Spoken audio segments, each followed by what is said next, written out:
Sure.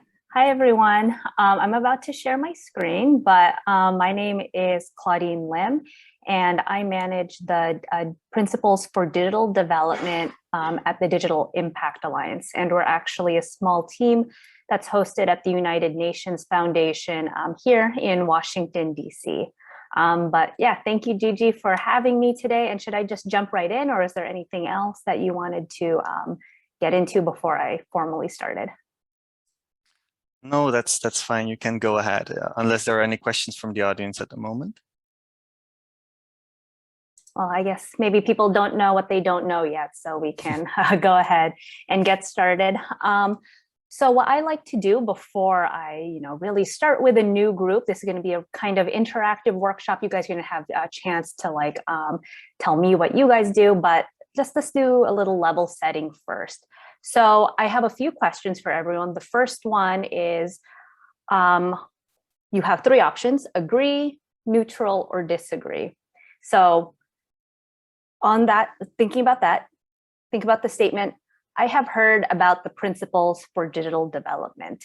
So think about your answer, and then Gigi, if we could pull up that poll right now, I'd love to see where everyone kind of is in terms of how they agree with this statement.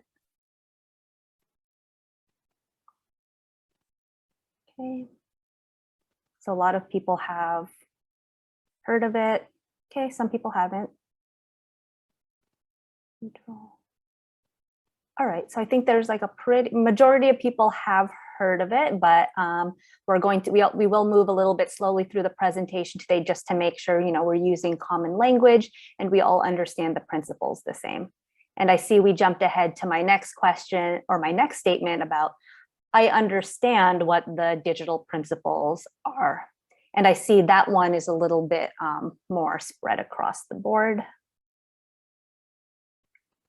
And so if you do understand or have heard about them, I know how the principles are relevant to my work. Okay, and I see, yeah, also a little bit spread, but I think leaning more toward the agree side. So that's great. Good to see, we're not totally starting from scratch. And I think that might be partly because, we're all working in development. So I think there's a lot of these kind of frameworks and approaches are pretty common to us. So up on the screen, we have the 9 principles for digital development. And these were really created as a community-driven effort nearly a decade ago. So if you just quickly skim through them, you'll see that they're very broad. They're very they really get to the heart of some common pitfalls that a lot of us might be facing in development challenges. So I'm going to start with the video. I hope it works, but this will just give us a quick overview about the principles before I jump into my presentation.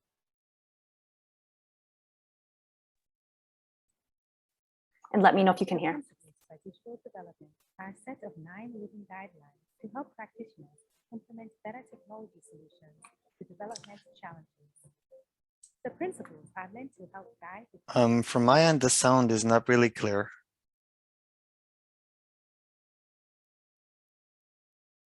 Perhaps if you share your screen, and then also in the lower left corner, there's an option to share your audio as well. Where is that? Then you need to reshare your screen. Can I skip the video? Share sound, I see.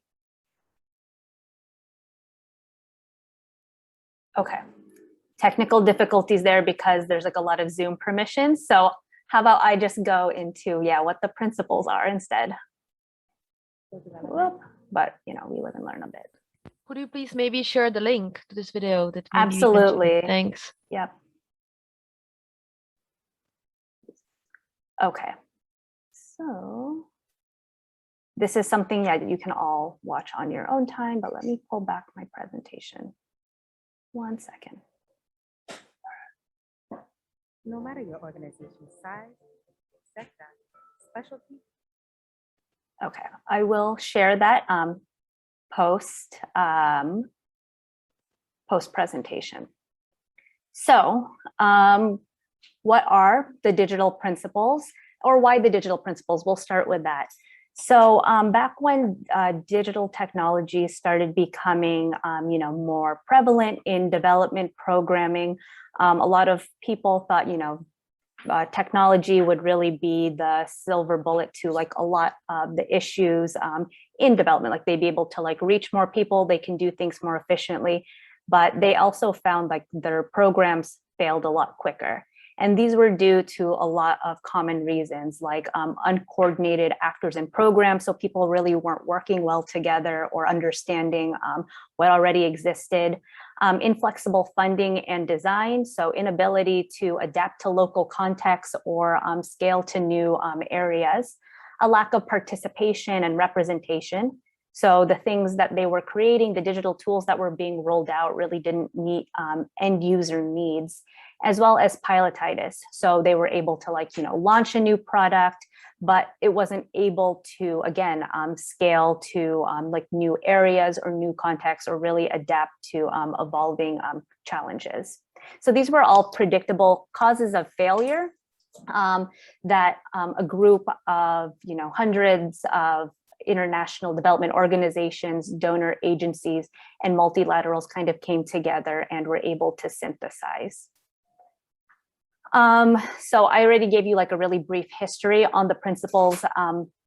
The conversations really started in the 2000s, and the principles, like as we know them today, they had evolved over like a series of conversations from UNICEF's innovation principles. They've been known as the Green Tree principles, but they really became a synthesized set of existing guidance to create a common vision among all these diverse actors about how to take these lessons learned and practically integrate them into like programming in order to support development initiatives. But what are the 9 digital principles? And we're going to go into that right now. And please make sure if you have a smartphone, you have it handy, because we're going to get into some interactivity in a little bit. And if you don't have one, that's okay too. Just make sure you have an extra tab on your browser open. So the first principle that we like to start with, because I like to think it's one of the most important, is design with the user. So digital tools are really only as useful as they are for the people that they're supposed to serve. So successful initiatives are really rooted in an understanding of the user characteristics, their needs and challenges. So it's really about getting to know the people that you're designing for through conversation, co-creation, and observation. So when you do this, you're able to better build tools and programs that specifically meet their needs and really fit into like the context, the culture and behaviors and expectations of your beneficiaries or your audiences. So the next principle is very similar to that, but it goes a little bit bigger. So when you understand the existing ecosystem, you're not only learning about the people, but really everything, including the network, the culture, politics, the sort of infrastructure that makes digital possible. So internet connectivity, like what exists there that actually makes your tool or your solution viable for that community. And there's like a ton of other things that go into that too, like what are sort of like the legal and regulatory policies that you have to consider as well. And then the third one is, again, about scaling and sort of thinking about the long term. And designing for scale is often a goal that's been really elusive for a lot of digital development practitioners. And so it can mean different things for different contexts, but it really requires adoption beyond a pilot population. So your first population, and thinking about like what funding, partnerships, and ownership might look at in the long term. So you might have a small grant that helps you kick off the project, but after that grant ends, how is that tool or solution going to sustain itself afterwards? So similarly, in that vein, building for sustainability is really essential to maintaining user and stakeholder support and maximizing your long-term impact. And so when you build for sustainability, you make sure that your solution isn't minimized due to like unforeseen interruptions, like the loss of funding. And so when you build for sustainability, a lot of these things can be built into policies, users' daily practices, as well as the user workflow. And sometimes, like I've seen examples of, a digital initiative being built into a non-governmental organization, a private company or local government into like their actual like processes. So really thinking about like how it fits into like a bigger strategy of the context which you're working with. So this is where I'm going to pause, and I actually want to hear from all of you. So if you have your smartphone, go ahead and scan this QR code. And if you don't have a smartphone, you can join at slido.com and then put in this code of 161914, because I would love to learn about from you guys a little bit.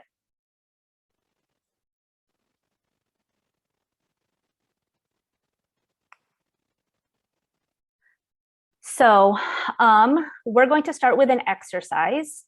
And so looking at the principles that we just looked at, I'm going to share this scenario with you. So we all work with the sustainable development goals, really trying to achieve them. So how do the principles help support our work toward trying to achieve sustainable development goals projects? So this first scenario has to do with digital ID. And so the scenario, we can all read it, but so imagine that there's a food assistance program for Syrian refugees that live in Jordan. And this program utilizes biometric data, so like eye scans, fingerprints, to distribute food credit and track purchases from local shop owners. So how can, so if we're thinking about how to understand the existing ecosystem, what sort of ecosystem considerations would you have to think about if trying to roll out that program? And so if you're on Slido right now, you should be able to have an option to write down some of like your thoughts there. And so it should pop up right here.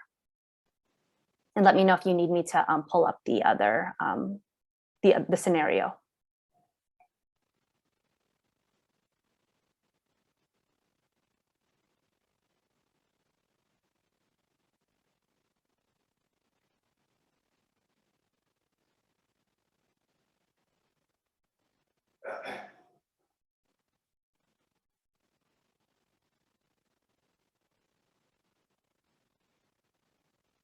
Great connectivity. So yeah, so how do the refugees, like what kind of internet connectivity do they have? Yep. Digital literacy, data protection, yep, big one. So who's storing that data? How's it being collected?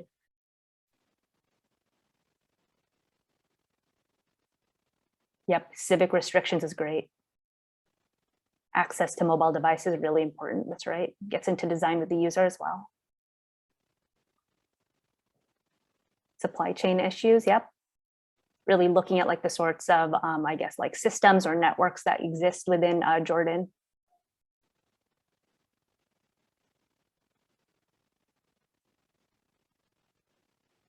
Really good. Now this is awesome. Perfect. So let's look at another example. You can keep adding to this. Oh, wow. Yeah, war, ethnic rivalry tensions. That's a big one for understanding. You don't want to like violate or like kind of get into like, messy politics or social norms there. Great. Perfect. So let's go on to another example. So same scenario, but how about reuse and improve?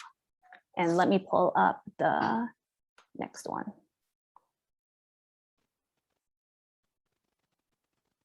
So how can this program, like how do it reuse and improve digital solutions?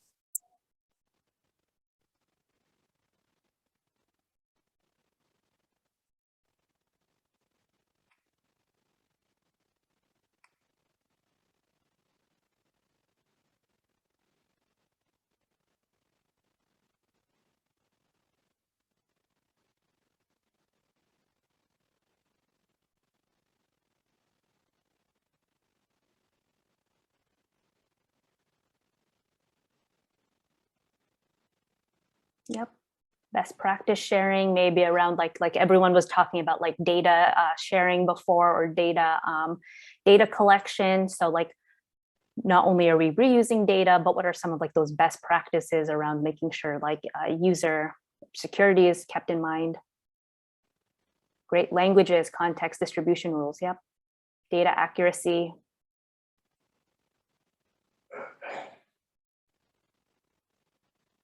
Yeah. Modifying and using existing data to make sure it's like accurate, up to date. Nice, open data, perfect.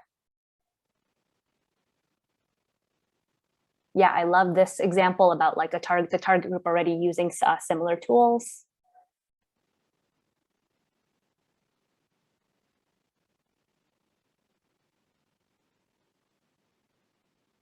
Great. Open source, yep, we're gonna get into that in a little bit.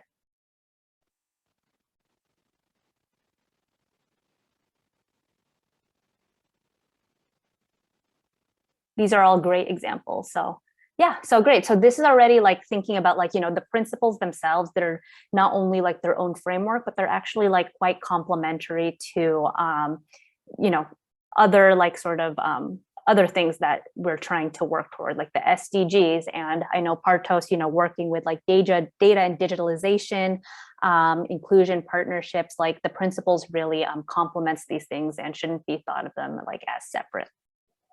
Perfect. Okay, so we're going to go ahead and move on to the last part of the principle, the last few principles. So the next one is be data driven, and a lot of you have already touched on it in our exercise about like, you know, how are we actually not only using or like collecting data, but how are we using it and using it in a way that we can make really informed investments or decisions around programming.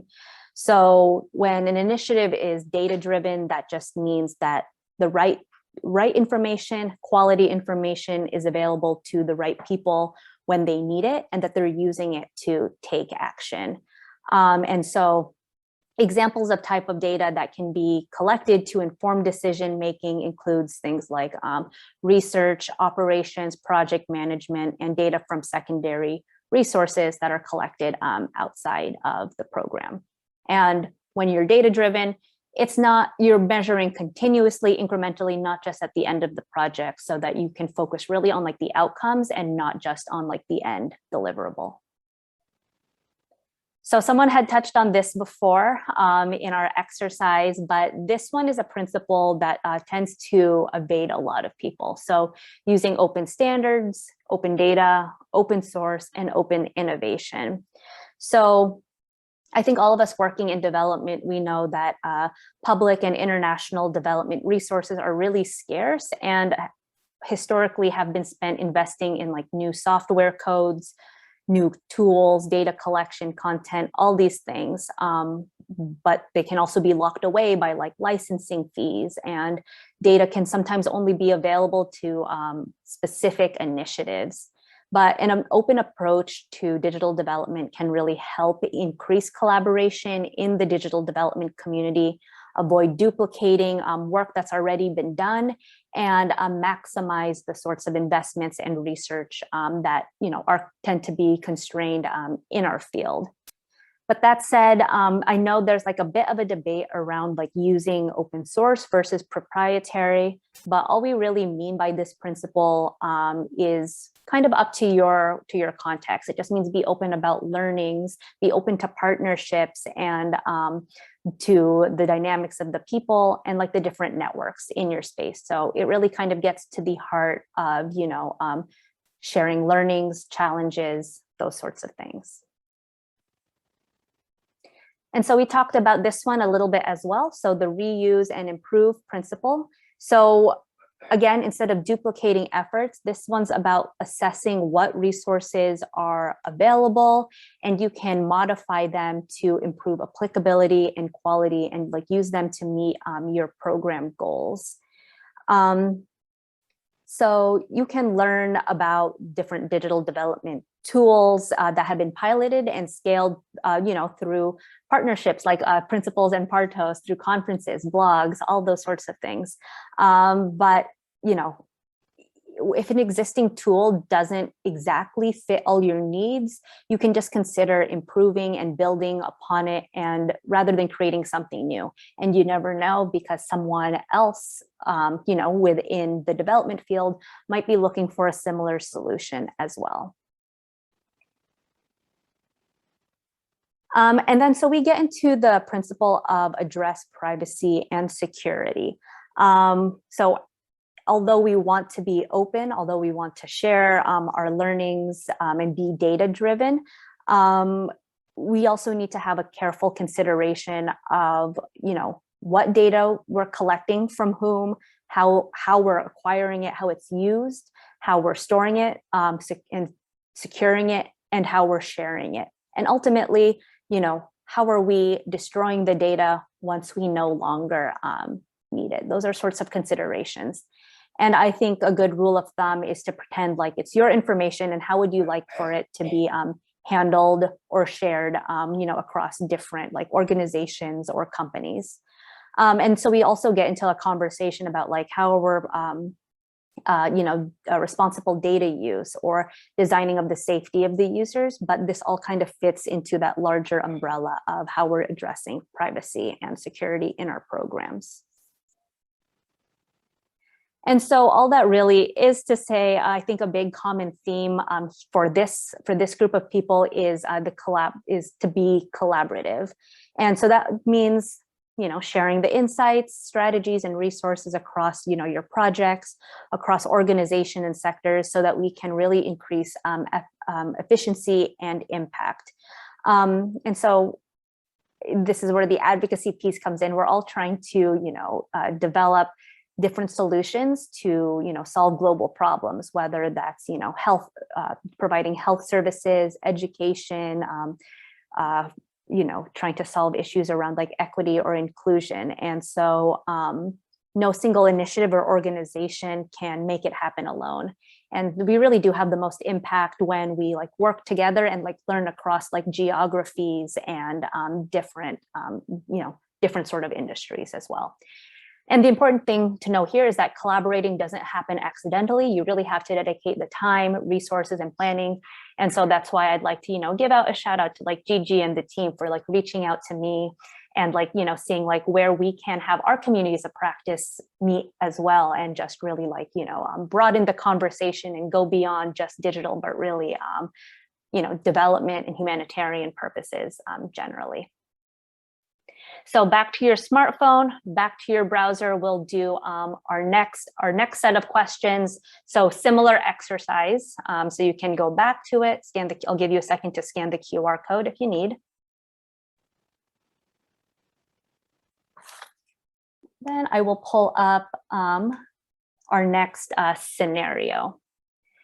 So this scenario has to do with affordable and clean energy. So this is a company that provides affordable pay-as-you-go solar energy systems to populations living in slums in Kenya. And they do this with the help of a smartphone application and money integration. So take a moment to read that. And how can this program achieve long-term sustainability and impact? What are sort of considerations or approaches that they can take?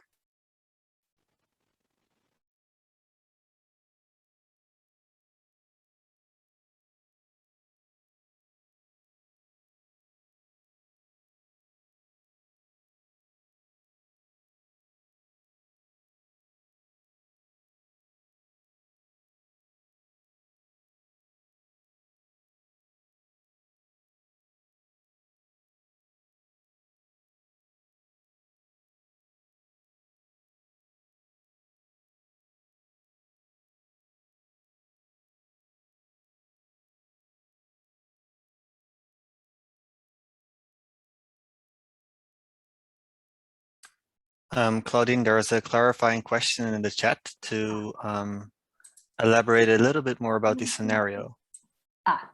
Okay, so think about it as, so yes, solar energy is provided to the house. So think about it as almost like mobile money or digital banking. So people who live in like the slums in Kenya can pay for solar energy through a smartphone application. And let me know if you need me to elaborate more.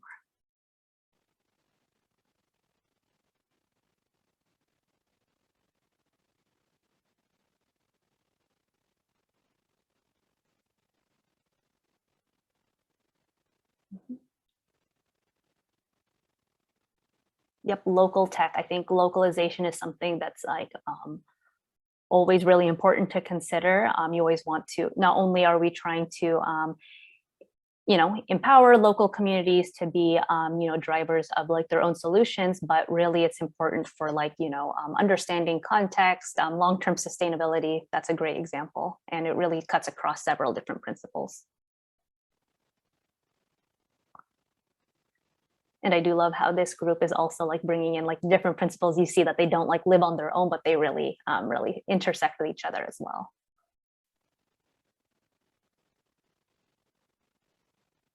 Local service providers, integrating with existing apps. So really seeing like reuse and improve there.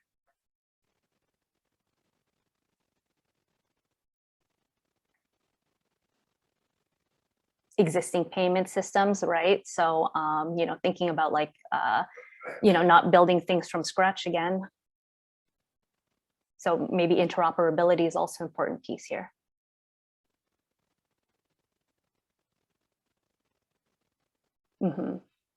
Yeah, people can't buy the newest smartphone every 2 years. That's right.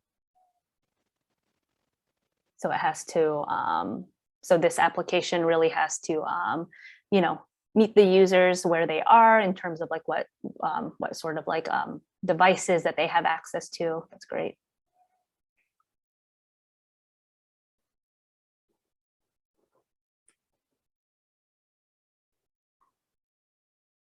I'll give it like 30 seconds and then we'll do our last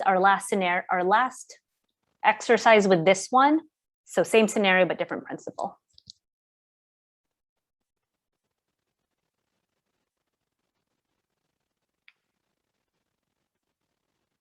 Okay, so we're going to do address privacy and security. So same scenario, but what kind of privacy and security considerations do you have to think about when rolling out this mobile application?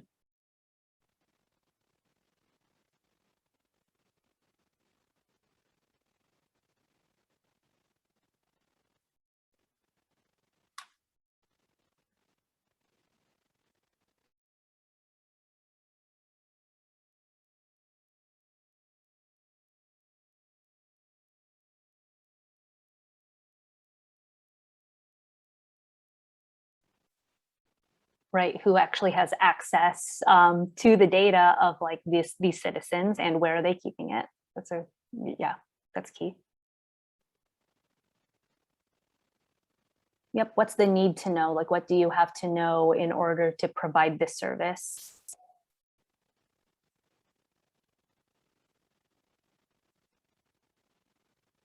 And how do you protect the data? So especially working with, mobile money or people's finances, there's like a huge layer of security that you want to consider.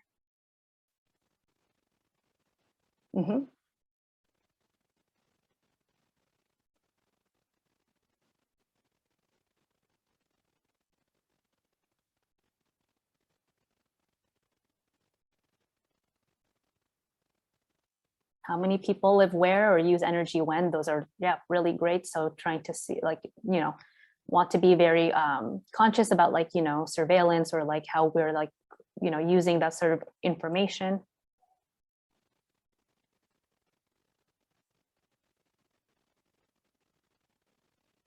Good, this is great. All right, so that was our exercise for that one.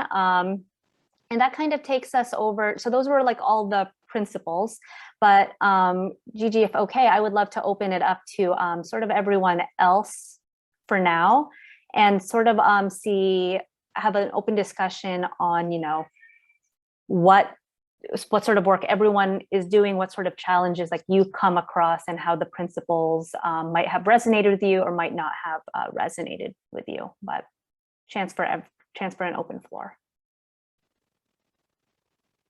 Yes, and Anand. Just to unmute myself first. Thank you for this presentation. I think these principles go beyond the field of development, actually. If we look, for example, at Ukraine, the war over there, there were, let's say, call it techno-solutionism examples where platforms were created without considerations on ethical privacy issues of refugees, and trying to, for example, provide accommodation somewhere on the globe, on the planet, and try to link, let's say, refugees with hosts. So that's one of the comments I'd like to make, that this is beyond development, and we could learn from those examples as well to see how to reflect them on development. What is your thought of it? And that is one question. The other question is how to link this better to the Sustainable Development Goals. And let's say the other paradigm I'm interested in is decolonizing development. How to get, let's say, kind of how shall we call it, decolonial lens to it, that the principles themselves are, let's say, from the perspective of sometimes called the beneficiaries between brackets.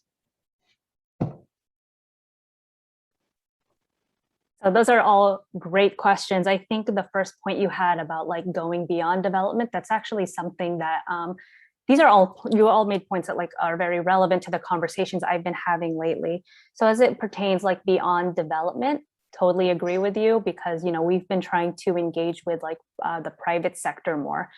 So as a lot of times as an implementer, we might not necessarily be the ones who are creating the tools. We might just be leveraging things that like already exist.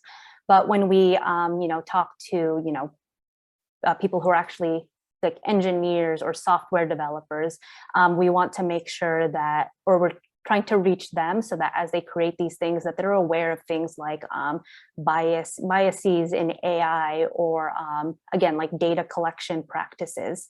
So that's like a little bit of how it kind of goes beyond development. My team has also been working with national country governments, like in Sierra Leone, to see like how these sort of considerations can be integrated into like their national policy or strategy plans. So as they invest or procure technology to, deliver services to citizens, how are they making sure that it's actually like meeting, how are they working with the citizens to make sure these solutions are like fitting their needs? So there's like a lot of ways like the principles can be applied, but I'll pause on that one.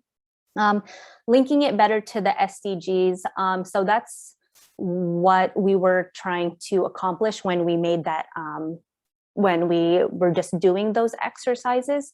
So the SDGs are more like the goals that we are trying to achieve.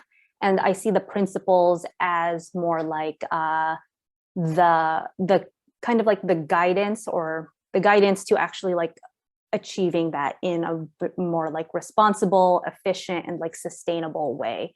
So I see them as actually like quite interconnected to one another, and like I think they're complementary.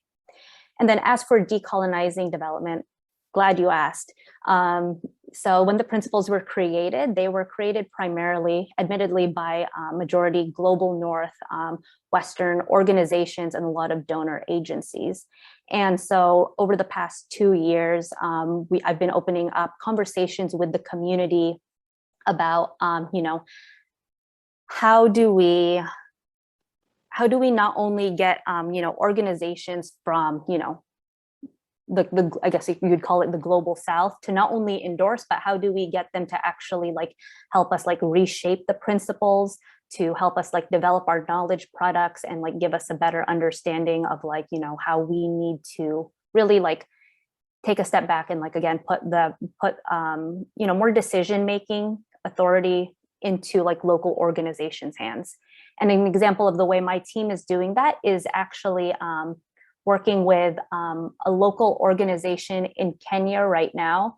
and working with them to adapt our principles trainings and tools so that they can own it themselves and offer it as like a business service in Kenya, not only to add to their services and to get a little more financial revenue from them, but to also help build up the digital capacity of like the local workforce. So, it's like all incremental. These things like don't happen overnight, but, we are trying to find like, better ways of, letting, rethinking the beneficiary donor implementer dynamic and letting beneficiaries become like more like, again, drivers to their own solutions. That was a lot of talking, but I'll move on to the next person. And I think that was Remco, you had your hand up? Yeah, thank you. I think sort of the most difficult one to apply in our work is sort of understanding the existing ecosystem, because a lot of the other principles are more internal or, also deciding with the user, like the user is oftentimes fairly clear.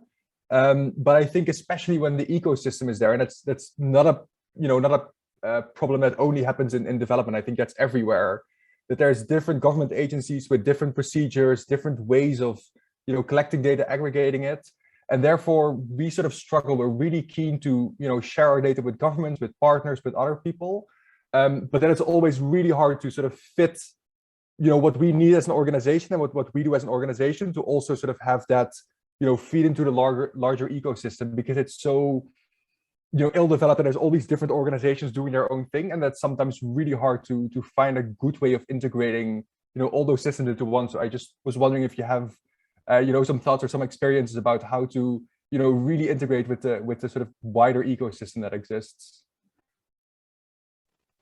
That one's a loaded question. I think there's like no really easy approach to understanding the whole ecosystem, but again, I think it goes back to really tapping into local partnerships and really letting them guide you in like what kind of infrastructure or guardrails exist within that context. And it really is not only going to be different from country to country, but like from provinces to regions. So depending on, I guess, like how much you really want this like solution to scale, it really starts with, getting to know like your singular like audience or beneficiary like incredibly well. And that's not only like working with the end users, but like a ton of like different actors who might be working on the solution. So local governments, civil society, local leaders as well. And there are also like some tools out there that you can, and platforms that you can use to sort of like understand those sorts of considerations. So Dial does have a platform called our Catalog of Solutions. And like, you can look at that and there's like a lot of like documents on like the different sort of, I guess like policies or existing tools like in certain like countries or contexts that you can leverage as well. And I think all that is to say, like, it's not easy, but I can like connect you with like, I can connect with you separately or with like my team to see like what projects like you have in mind and like how we can sort of like support you in like navigating those sorts of contexts. Pinar.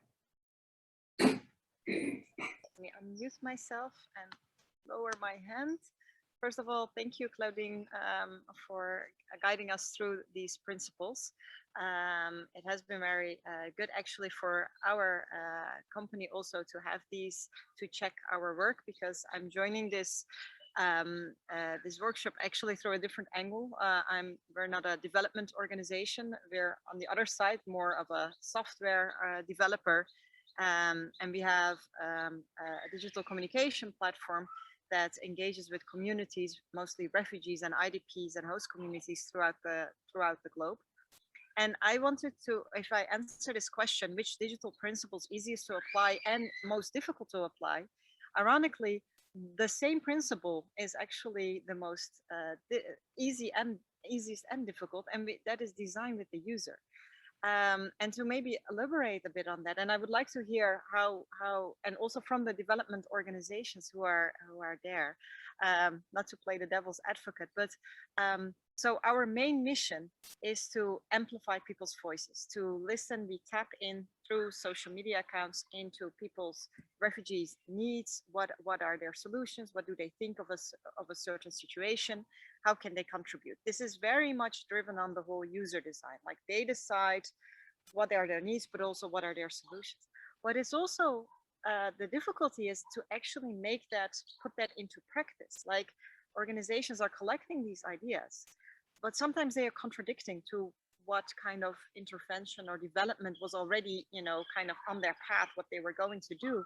And then to change the course based simply on what the user says is sometimes difficult. And I understand, of course, there are donor regulations, there are things that one has to keep in mind. But how can we, is this like a long-term, these principles, should we see them as indeed a very like a marathon, like a long-term solution that slowly we get eased into and we can make that more practical? Or are we maybe, looking at it differently or wrongly? Like I also from others, from Claudine as well. I don't know if my question is understood, but doing something user design friendly does not always mean that the input of users will be actually put into practice for a variety of reasons. And I'm just throwing it out there for maybe input from others who can enlighten us in this, as we are very much open for opinions, as our whole company is. Yeah, I'd love to open it to the group and hear more of like, what they've learned, because I know there's the tension between like sometimes like donor requirements or what the donor wants versus like end user can like come into contention. I know I've come across that, but I'd love to open it up to the group for anything to add. Maybe I can jump in. I'm from the Think School of Creative Leadership, and we're actually working with philanthropies and working with them on this issue, because this is something they find really hard to do, to engage in participative grant making and participative processes. And indeed, they don't really know how to design grants that are going to adapt as they go. So what you're saying about NGOs not wanting to change their intervention because of what they're hearing from users, the people on the other side are also thinking, gosh, how are we going to change our grant making and our reporting structure to be able to accommodate this? And it's something they're really actively searching for. And it leads directly to pilotitis, what you were talking about, Claudine, of they want to continuously fund short-term new activities and don't see the sustainability of digital platforms over the longer term, and are really reluctant to invest in it. And another thing that they often really don't do is ecosystem mapping. So understanding all the viewpoints that need to be taken on board. I would say, 1 in 20 participants in the program have actually gone through an ecosystem mapping exercise. So I think there's such a lot of work to be done on that side. But what you're saying is so recognizable.